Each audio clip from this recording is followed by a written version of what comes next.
So my son was diagnosed with autism shortly before his 3rd birthday. And at that point, for me, life was extremely difficult. You know, first I was confused. I didn't know where to turn. And in that one moment, I felt like all those dreams of the typical fatherhood disappear. I couldn't do the things that my friends were doing. And every time I got together with them, I would just, forget about milestones and things like that.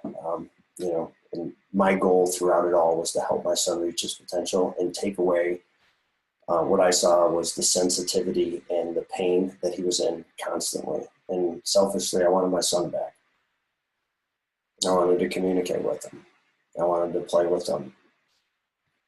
I wanted to enjoy things like playing sports and wrestling and having him play with friends. I wanted to be able to go out in public without people thinking that I was kidnapping him. True story. And I didn't know who to trust or who to listen to. When I took him to his doctor, he told me that he just got back from this autism conference, and which made him like a total expert on autism. And then he's like, there's nothing you can do. And he offered him a sucker. And I was just like, I was just blown away. I was like, really? So at that point, I just felt really helpless as a father. I felt like I wasn't doing enough to help. I felt like a failure. And that seems to be a common theme from parents that I talk to. It's just like, you just can't do enough. And we did what we were supposed to do, put him into ABA therapy. Therapists were nice, and we saw a little bit of progress, but I felt like they were just teaching him how to act appropriately.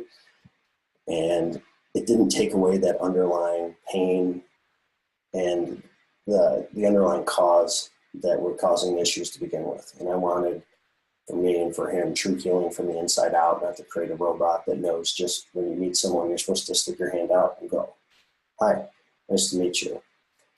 Around that same time, I had been extremely sick. Okay, I was exploring non-traditional methods to get better. And in that search, I uncovered this underground group of people who called themselves biohackers, which I thought was pretty cool. And they used breakthroughs in science and technology and nutrition to hack their biology and gain control of systems in their body.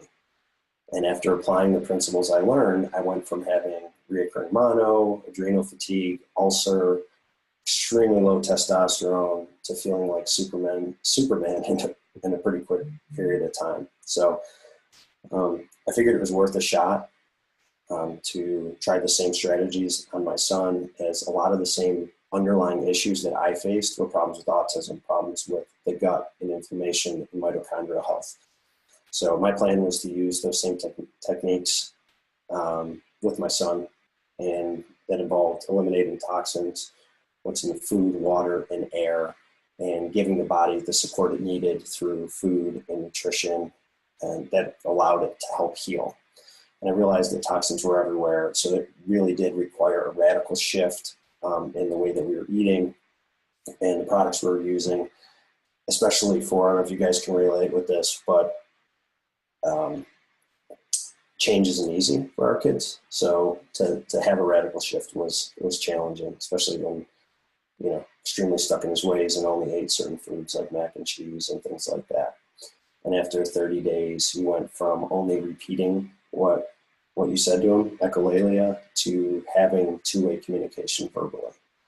And doctors were completely blown away, and they're like, oh, wow, therapy must be really working. It's like, oh, we haven't really even been able to get him in yet. And now, less than 3 years later, my son is free from pain and he's thriving. He looks people in the eye. He's extremely loving, social, and happy. He doesn't have the sensory issues that plagued him with, sounds and things like that. Super active. We go on trips together. I have a buddy. I feel like I have my son back. And throughout this journey, I've learned to love and appreciate him more than I ever thought possible.